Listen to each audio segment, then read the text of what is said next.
It began when the skies wept over Adaro for 3 straight days without rest. The heavens unleashed a deluge that swallowed the village, turning its dry, dusty paths into swirling rivers of mud. By the time dawn broke on the 4th morning, the clouds finally loosened their grip, yet the scars remained. The streets were torn open with gaping craters. Pools of stagnant water mirrored the shattered sky. Villagers and traders waded cautiously through the sludge, balancing bundles of firewood, trays of wares, and children strapped to their backs. Among them moved Agba, the bent, wrinkled woman who had outlived nearly everyone in Adaro. Her real name had faded long ago, replaced with the distant yet tender title, grandmother. She lived alone in a crumbling mud hut on the edge of the village, her only companions the stones that lined her hearth. Children whispered stories about her in hushed tones. Some claimed she was a witch, others dismissed her as a harmless relic of a forgotten time. That morning, she had ventured into the dripping forest to gather firewood. Though the earth was slick and heavy, she moved with the practiced grace of someone who had walked the same path all her life. Her gnarled fingers were steady, her hunched back unyielding. By noon, with her bundle tied and balanced neatly on her head, she began her slow return home. Far away in Lagos, a gleaming white Rolls-Royce Phantom slid out of a gated mansion, its polished chrome glinting in the filtered sunlight. Inside sat 2 brothers, Toby and Kahinda Adebayo, heirs to Chief Ola Adebayo, a billionaire oil tycoon whose empire stretched from Nigeria to Dubai, Geneva, and London. Toby, older by just 12 minutes, carried himself as though the entire bloodline belonged to him alone. Dressed in spotless white agbada, gold chains resting on his chest, and a designer wristwatch flashing under the light, he embodied the arrogance of wealth mistaken for authority. Kahinda, though equally well-groomed, radiated a calmer air. His style was neat but restrained, his smile genuine yet measured. He preferred books to nightclubs, and his silence often cut deeper than Toby's loud bravado. Their father had dispatched them to the family's estate in Adaro to oversee negotiations for a land deal. Kahinda approached the duty with gravity, while Toby saw it as nothing more than a bothersome errand. His plan was simple: show face, shake hands, take photos, and leave. He insisted on driving, brushing off Kahinda's offer to take the wheel. As the luxury car left smooth tarmac for the mud-choked village road, Toby's expression soured. "Chai, this place is a swamp," he scoffed. "Why do these people live like this? No roads, no progress, yet all they do is pray. God must be exhausted." Kahinda's brows tightened. "Don't speak that way, Toby. These are people, not pests." Toby chuckled and cranked up the Afrobeat blasting from the speakers. As the car plowed through a massive puddle, he suddenly pressed down on the accelerator. "Careful," Kahinda shouted. But it was too late. A towering wave of filthy brown water rose and crashed over an old woman walking by the roadside. Agba. She stood motionless as the water drenched her from head to toe, her firewood scattered across the mud, her scarf snatched away by the splash. Her lips trembled, but she said nothing. Toby leaned out the window laughing. "Mama Sario. Hope you carried spare wrappers." Kahinda's face went pale. He looked from the woman to his brother. "Stop the car, Toby. Go and apologize." "Apologize? To a muddy old woman? Please, Kinney. Don't start. She should be glad I didn't run her over." Kahinda stared at him, shaken. "Your heart is turning into something dark." Toby waved him off. "I beg, don't kill the vibe. We'll be out of this dump soon." Agba only stood there, dripping silent. Her eyes followed the car until it vanished into the distance. She did not blink. She did not speak. But the air shifted. The light dimmed. From the bush, her black cat, Oro, crept out and meowed like an omen. That evening, while Toby entertained Instagram models at the estate, Kahinda returned to the roadside. He found the old woman beneath a mango tree, drying her wrapper on a low branch. Approaching with caution, he bowed slightly. "Mama, forgive us. I'm so sorry for what my brother did." Agba lifted her gaze slowly. Her eyes were steady, ancient. "You are not like him. You still carry your mother's gentleness. I forgive you. But your brother, he must learn what it means to walk through filth." Kahinda's chest tightened. "Please, Mama, don't curse him." Her lips curled into a weary, toothless smile. Not a curse, a lesson. That night, as rain returned in heavy sheets, Toby drifted into a deep and unnatural sleep. By morning, the estate was in turmoil. Toby had vanished. Not kidnapped, not gone missing, but changed. The sun rose weakly behind heavy gray clouds that clung to Adaro like smoke. Birds chirped in fits and starts. The whole village seemed to hold its breath. In the Adebayo mansion, servants bustled with their morning duties, sweeping water from the veranda, setting breakfast in the grand hall. Yet everywhere, one question echoed. Where is Toby? The normally noisy estate was eerily hushed. His bed was neatly made. His phone sat plugged into the charger. His gold chains lay untouched on the nightstand. His polished shoes lined the door. But Toby himself was gone. Kahinda felt dread rising in his chest. He scoured the garden, the garage, the bathroom. He reviewed the security cameras. The last recording showed his brother entering his room at 10:17 p.m. after a late-night call with a friend in Lagos. After that, nothing. When he broke the news to their father, Chief Adebayo, the old man's fury shook the house. "Are you telling me my son was taken right inside our home?" he roared into the phone. "Call the police. Shut the gates. Announce a reward." But the authorities uncovered nothing. No broken locks, no witnesses, no tire tracks, no sounds of struggle. It was as if the boy had simply evaporated. Kahinda, however, sensed otherwise.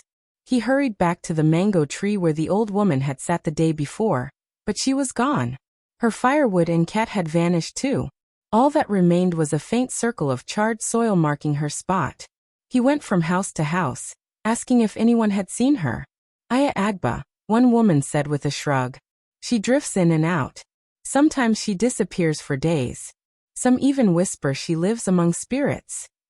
Another villager murmured, "That woman was powerful once.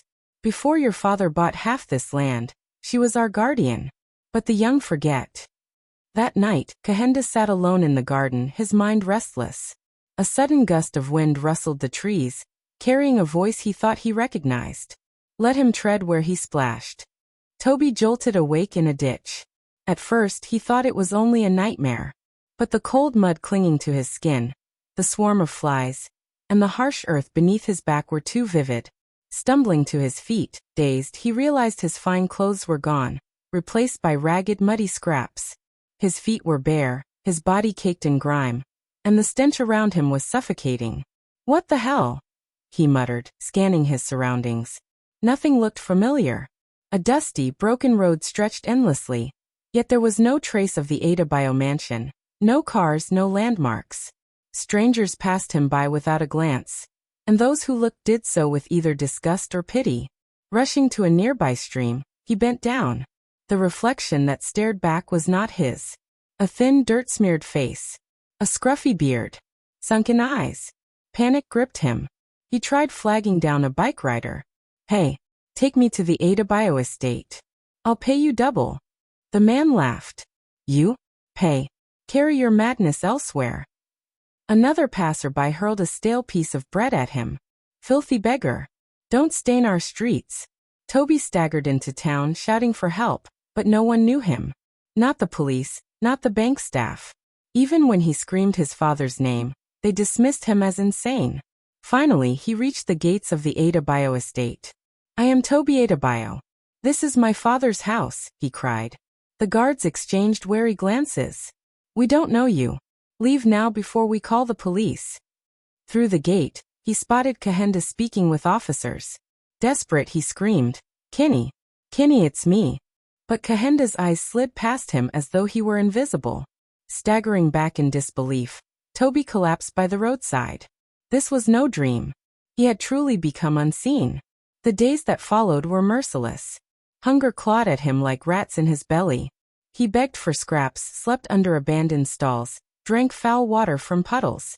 His pride withered faster than his strength. Once, he tried to steal a roasted corn from a vendor. The woman beat him with a broomstick, spitting curses, calling him a wretched beggar. At night, he wept, not just from the pain and humiliation, but from the crushing truth that the life he knew was gone. The wealth, the power, the respect, all stripped away. All that remained was the mud. One evening, lying weak beneath a tree, Unable to swat the mosquitoes, he saw a figure approach. Bare feet. A walking stick. A black cat by her side. "So you have walked where you splashed?" He tried to answer, but only a hoarse croak left his throat. "You mocked me when I was smeared in filth," she said. "Now you wear it as your skin." Tears streamed down his face. "Please make it stop. I'm sorry." She studied him with sharp eyes. "Are you sorry because you suffer? Or sorry because you caused another pain?" Toby hesitated.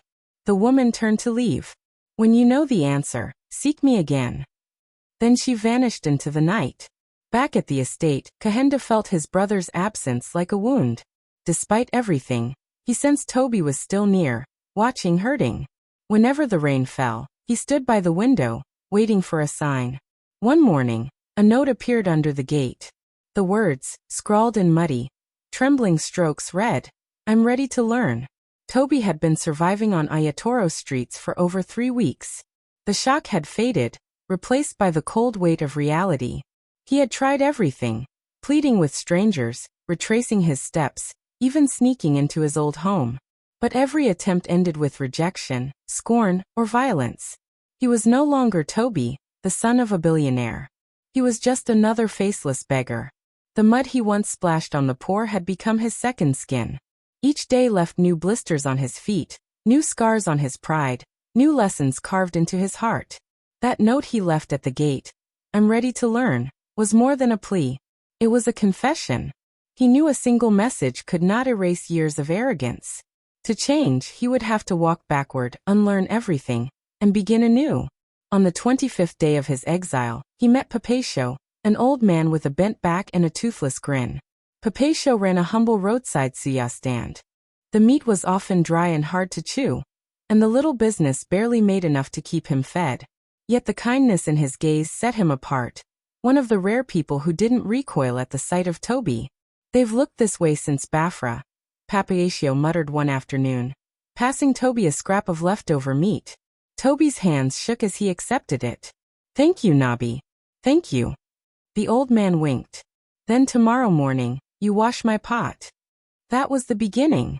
Toby started working at the suya stall, sweeping the space, rinsing trays, fanning glowing coals, and running small errands. His pay was a meal and a thin mat laid under the zinc sheet behind the stand. It wasn't much, but for the first time in a long while, Toby felt like his life had meaning. Each day carried its own lessons. He learned to listen without cutting in. He learned to look past appearances, past clothing and titles, and see the person behind the eyes, the weight they carried, the soul beneath. He learned patience, service, and the quiet strength of silence. Papacio often shared tales of the old days, of villages that once thrived, of how people lost themselves when money became the only measure of value. "Will you look for that woman again?" the old man asked one night, chewing cola. Toby lowered his head. "I need to. I want to beg her forgiveness. Not so I can get my life back, but because I wronged her." Papacio's lips curved into a smile. "Then go. When the ground bows, the dew will rise to meet it." Meanwhile, at the estate, Kayand had never stopped searching. He called on herbalists, priests, dream interpreters. None brought answers, but he held on to faith. He had read the note, and was convinced it was his brother's handwriting. So he began roaming the village every few days, dropping extra food at roadside stalls, greeting elders, offering rides to women heading for the market, always watching. What he didn't know was that Toby often hid behind the zinc shed of the suya stand, too ashamed to reveal himself, until the day their eyes locked. Just a second, fleeting, but enough. Kayand froze, turned back, and walked toward him. "Toby." Slowly, Toby stepped out. Kayand's eyes brimmed with tears. "What happened to you?" Toby shook his head. "Everything that needed to." Kayand rushed to him with food, clothes, and an offer to take him home that instant. But Toby refused. "Not yet. I must finish something first." That night, beneath a sky scattered with stars, Toby walked to the forest's edge where spirits were said to dwell. He called out, "Ya Agba, please appear." The wind rose, branches swayed, and she emerged, still wrapped in her muddy cloth, her black cat curled by her feet. Her eyes held no anger, only depth. Toby dropped to his knees. "I have no excuse. I was arrogant, blind, cruel. You were a mirror, and I shattered it. I don't care about riches anymore. I just want your forgiveness." She studied him in silence before asking, "Would you kneel like this for anyone poor, or only for me?" "Yes. For anyone. For the rest of my life, if that's what it takes." The wind calmed. Her gaze softened. She reached forward, touched his forehead gently and whispered, "Then rise." When Toby opened his eyes, he was in his room, a clean, bright bed, morning light spilling in. He had returned. But though his body lay in comfort, part of him was still in the mud. The silence was different now. No flies buzzing, no curses echoing, just the quiet of air conditioning, electronics humming, dishes clinking faintly from the kitchen. A knock sounded. The door opened, and Kayan stood there, eyes wide. "You're awake." Toby's throat tightened. How? How did I get here?" "This morning you were lying here, covered in dust, but smiling." Toby ran a hand through his short, soft hair, his familiar self again, though the memories of hardship lingered sharp and raw. "I need to see Papa." Chief Adebayo had withered in Toby's absence. He had fired multiple security chiefs, threatened local leaders, even flown in a spiritual consultant from Ghana. But nothing worked. Now sitting in the living room in his worn Anaraboa, he looked aged, gray, broken. When Toby entered, his father didn't shout or rush forward. He simply stared. His jaw trembled. "Toby, is it really you?" Toby knelt. "Yes, Papa. But not the same me." Chief Adebayo's eyes filled as he gripped his son's shoulder. "Where have you been?" "The police said kidnapping. The prophet said a spiritual battle." Toby shook his head. "I was kidnapped. By my own pride." News spread quickly. The lost son had returned. Staff whispered. Friends called, but Toby avoided them all. He spent his days writing in a small journal, reflecting. Then one morning, with nothing but a backpack, he walked out of the mansion and returned to Ayatro. The villagers were astonished. No motorcade, no loud sirens, just Toby in plain clothes on foot. His first stop was the suya stand. "I came to thank you," Toby said. Papacio blinked. "So they didn't jazz you after all?" "No. I curse myself. You helped me break it." He gifted Papacio a new suya grill, fresh meat supplies, and a small envelope. "For your grandchildren," he said. He paved the muddy road, built drainage, and named it Kindness Lane. He visited homes he had once ignored, shaking hands, listening to stories. Some welcomed him, others didn't. But he never stopped. At last he returned to the forest's edge. She appeared again. "You've changed," the old woman smiled. "You no longer walk with mud on your feet. You walk with purpose." Years later, Toby founded the Walk in My Shoes Foundation, building roads, supporting rural traders, and teaching empathy in elite schools. He visited villages, mentored lost youths, and never again drove with arrogance. Kayan stood beside him always. Their father, humbled, pledged half his wealth to the cause. And whenever it rained, Toby removed his shoes and walked barefoot, just to remember.